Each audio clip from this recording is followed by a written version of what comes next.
Hello guys, it's বর্ষা। তোমরা সবাই কেমন আছো? আমি তো খুব ভালো আছি, কিন্তু আমার আজকে একটু ভয় ভয় লাগছে, কারণ আজকে আমি যাব আমার কান ফুটা করতে।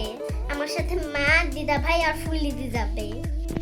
এখন আমি পার্লারে যাব, কি কি করে সব তোমাদেরকে দেখাবো। গাইস, আমি এখন বেরিয়ে পড়বো।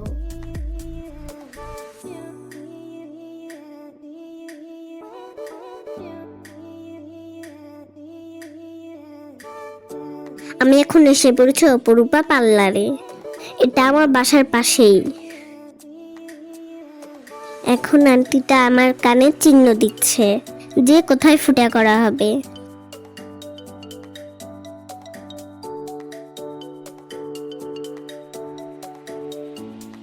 আমার মা দিদা ভাই দেখছিল ওই চিহ্নটা ঠিক আছে নাকি।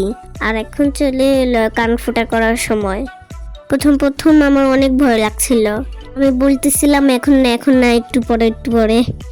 তারপরে যখন একটু ভয় কমলো, তারপর আমি আবার বসলাম।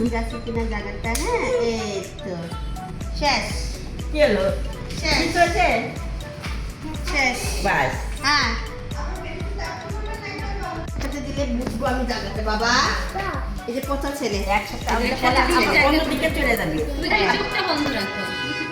চোখটা বন্ধ রাখো, কিছু হবে না। কিচ্ছু হবে না। এই তো শেষ, বাবা শেষ একসাথে ব্যথা। এই যে দুটো একসাথে দিলে আর ব্যথা করতো না, একসাথে করলে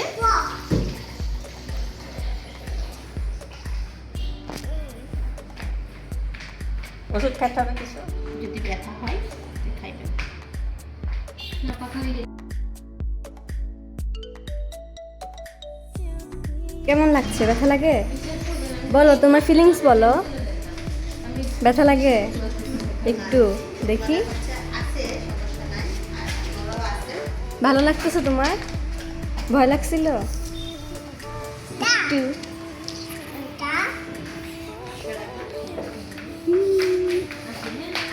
এই সময় আমার কানে অনেক ব্যথা করছিল, তাই ব্লগ করতে পারিনি।